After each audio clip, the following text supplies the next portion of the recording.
Hello and welcome back to the Villa View for a match preview for, I almost forgot what video we were doing then, a match preview for Aston Villa's game against Millwall. Obviously we're going to talk predominantly about the Bolton game.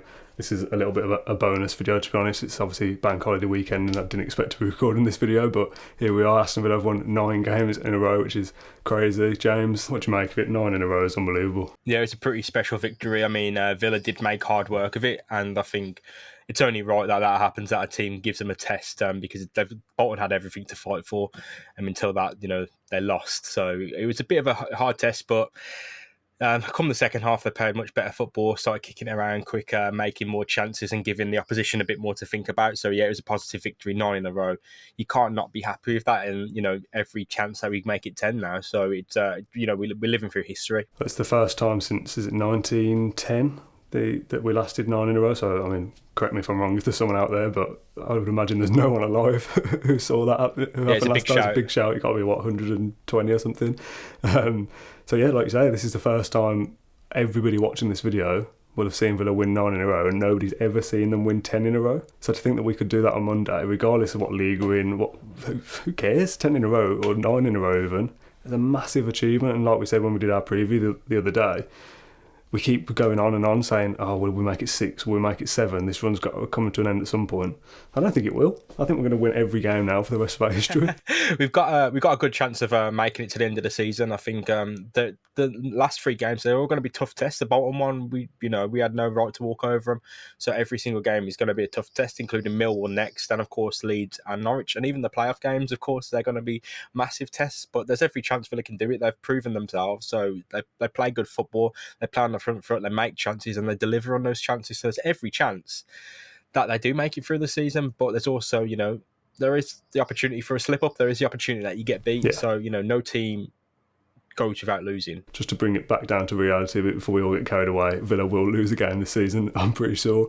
But let's just celebrate 9 in a row, hopefully 10 in a row, and just enjoy what's going on at the moment. Yeah, there's a lot of people saying you can't, even if we make it 10, I won't celebrate because what does it mean? And you know what? I've been thinking. Yeah, I totally get that, because when it comes to the end of the season and you got to Wembley and lost, or you haven't even made it to Wembley at all, it's going to hurt. But you are living through something that will potentially be in the history books. It might never happen again in our lifetime. Yeah, and you'll be able to say, if it takes Villa 10 years to get to the Premier League, you won't care, because you'll look back, you'll be able to say to people in your family that I was there watching. Yeah, there's people who went to every single game in this winning run, the home and away, who've seen every single minute of Aston Villa's historic winning stretch now, and that's all that's going to matter. I think I seem to remember we did a Stoke match preview, and I've gone back and found some clips of when it was just after we lost to Albion, when everyone thought the season was pretty much over. And it was the game after Conor Hourihane had been booed off. And I skimmed through some of that video earlier to find some clips for this. I think I had a breakdown in that video.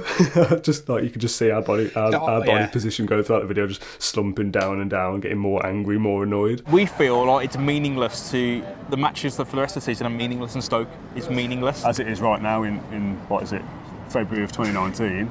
Both Villa and Stoke this weekend don't really have anything to play for. Is anyone watching at this point? That's what I said about nihilism. This video, are they watching? Do they care? Has anyone clicked on a Stoke preview? Because no one cares about the game, really. Talk to me a little bit about Super Jack Grealish. Obviously, doing Super Jack Grealish things. I saw a nice tweet from Martin Lawrence. He said, Jack Grealish's last defeat in an Aston Villa shirt came in October. Since then, he has played 14 games, scored 6 and registered 5 assists. Not bad for a player who doesn't do either of those things. That's 11 goal contributions in 14 games from midfield, which is excellent. Yeah, and I mean, there's some people who only count goals and assists as the thing that matters, and yeah, it is, because that's what gets you the result. But it's also making those chances, key passes equals chances created, and he's up there for that. He's making chances happen even if other people aren't delivering on them. So fair play to him. He's always, stuck to his guns. He hasn't changed the way he played. He's just got better at doing it. There's probably people who told him, you can't play that way in the Championship, and he's shown everyone up for that. And especially, I think it's, going back to it, 1 goal and 1 assist, it pads those stats that everyone seems to care about. So people say he doesn't score, doesn't assist, he just looks good. He done it in the last match.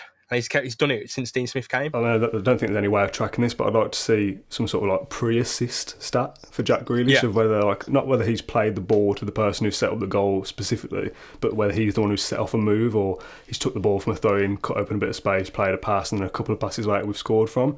That he always seems to be pretty instrumental in a goal of some kind, that if we score a goal in this current run of form, Jack Grealish has been involved in some capacity. To put it into context, he's making just over 2 chances a game, so 2 scoring chances a game are coming because of Jack Grealish. Whether he's making those chances, regardless of the shots he's taking himself, he's making chances for other people.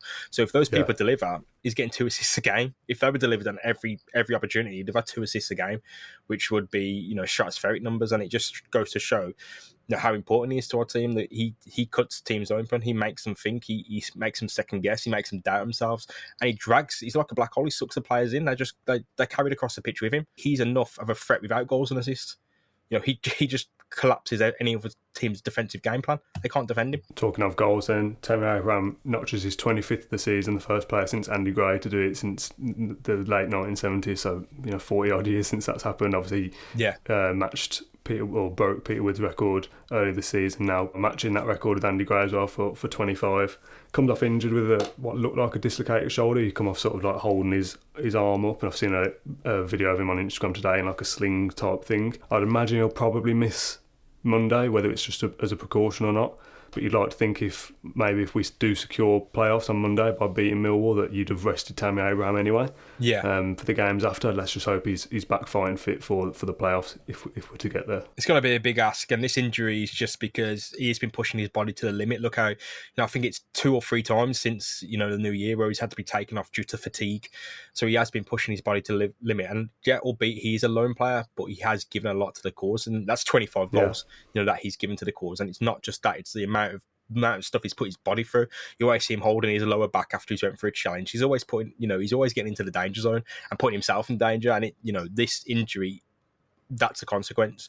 That's a consequence of his play style, and also the fact that we haven't rested him. Yeah, so if he is to miss out for however long it is, you'd imagine it's going to be Keenan Davis that plays up front. He came on in the game. To be fair, he had a couple of half decent chances. There was the one that was, I think he had a free header that, not the easiest chance, but I think he probably could have done slightly better with it, given maybe a little bit more experience. Yeah. He also made a chance himself later on, sort of 10 minutes later. He got into the box, good feet, and then dragged his shot wide of the goalkeeper's left, I think. Yeah. I know this is a big if, because you could just say, if this player had this attribute, that'd be a great player. You could say that about everyone, but because he's naturally physically strong, he holds the ball up well. If he was a good finisher, he'd be a great centre forward. It's just that last sort of section of his game that he's not quite mastered yet, that finishing element, that if he was a better finisher, he maybe notches 2 goals yesterday. But he comes on, puts himself about a bit. He's a handful for players. He gives us a focal point as well, a bit like Tammy Abraham does. And hopefully, if he does play Monday, he'll be able to get that goal, because it's been a long time coming. Yeah, I think there's a lot of people saying he should go and practice it in training. I'm pretty sure he does. But he's only going to pick it up through minutes. He hasn't had many minutes this season. He's still pretty rusty. Could probably do with a loan spell, to be honest. Yeah, and I mean, if Villa do use him, I only expect him to get better as the season goes on. I know we've only got 3 games off the league regular season that counts towards a table position. But if he's to feature in those, he'll get better as it goes on, because it's all well and good kicking balls into an empty net or against the goalkeeper in training, or against another team in training, but it won't be with the pressure that comes with league football. We spend the next couple of days training to know that Keenan Davis will be playing on Monday, and if he knows already that Tammy Abraham's out and he's mentally prepared for, right, I will be starting a game at Villa Park on Monday, I mean, that could come with extra pressure, but it could come with a confidence of, right, that place is mine, I'm going to make it mine, I'm going to give the manager something to think about, and when we need a striking option off the bench, it isn't Adoma being pushed up there or Codger coming on, it's me, I'm going to go up there and do it myself. Yeah, I think Keenan Davis he's a really special striker. I saw a tweet, I believe it was from Kieran Carroll, who we've mentioned a few times on the match previews. He said he could probably be like Harry Kane if he was a natural finisher, and I think he can learn that. Yeah. He can learn that. He'll be really good. He really will be really good. And I think if we're just going to focus on finishing, we're missing the best things that he brings to play. He doesn't need to be that great finisher because he brings so much to Aston Villa, and we'll see more of that. He just needs time. We'll go on to Millwall then quickly, because I'm conscious of wrapping this video up. Been a bit of a bogey team since we've played them in the Championship. I've got that it was 0-0 at Villa Park, then they beat us 1-0 and 2-1 at their place, so this is only the second time out of 4 that we'll be playing them at our place. Also still fighting for their lives. I think they're 3 or 4 points above the relegation zone, so it's one of those teams that you look at and go, it's always going to be a tough game against someone like Millwall, especially when they've historically over the last 3 games done well against us. But those points are massive for them. And as much as it's a must-win game for us to secure a playoff spot, for them, if they win, it pretty much all but sees them safe, I think. Yeah. So they're going to come to Villa Park fully going for it. And again, like all these games seem to be at the moment, it's always that little potential banana skin. Millwall have got a lot to play for, and Villa can't sleep because they've got Middlesbrough chasing. They've got Bristol City with a game in hand. Look, I think they're pretty safe, but you don't want to go in that mindset that you're already done, that everything's locked off, because it's not. It's not locked off at all. It's only locked off when it's mathematically, when you can't drop lower than 6th. That's the only time it's locked off. As far as I'm concerned, anything can happen. These teams win out and Villa don't, it can be danger. But I'm pretty happy with where Villa sit. But they don't want to be going to sleep, not against Millwall. This is realistically speaking, and with all due respect to Millwall, this is where you're looking at the end of the season. You could go out with 2 losses against Norwich and Leeds. Hopefully not. This is where you can pick up 3 points. Not doing bad, to be honest. 1 defeat in the last 5. They lost to Leeds, beat Albion, then drew to QPR, Sheffield United and Brentford most recently. And they've still got Stoke, Bristol City, Wigan and obviously us to play. So 4 games for them as well. Their game, it's the extra one is Bristol City's game in hand.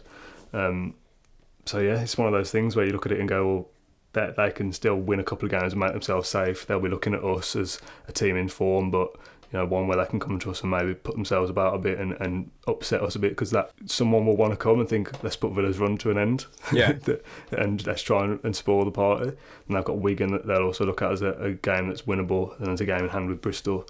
So there's still a couple of opportunities for them to secure their position for next season, but I think it'd be foolish to look at this game and go, oh, yeah, it's an easy win for Villa. But the other part of me thinks that again, we almost have to repeat ourselves every time we do a preview when this run is still in full flow, because we said last week that the confidence and the arrogance of playing to win 9 in a row must be amazing. To then be able to think, what if we're the ones to do 10 in a row? That's like another level. If we win the next one, it'll be, what if we're the ones to make it 11 in a row? So part of me thinks that in front of a big crowd at Villa Park, Bank Holiday Monday, again, it looks like one of those games where you point to it and go, it's all set up for Villa to do well again, but we know football doesn't work like that. Absolutely doesn't.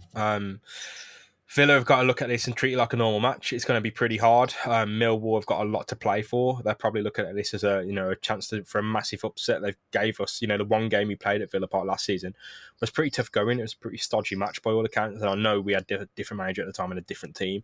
I think Villa have got too much confidence here. I think, and in a good way. Like, you're going to run over teams when you're playing like this. Unless something drastic happens, you're going to run over teams. You've got the confidence and belief to come back even from 3 goals down. You can do that.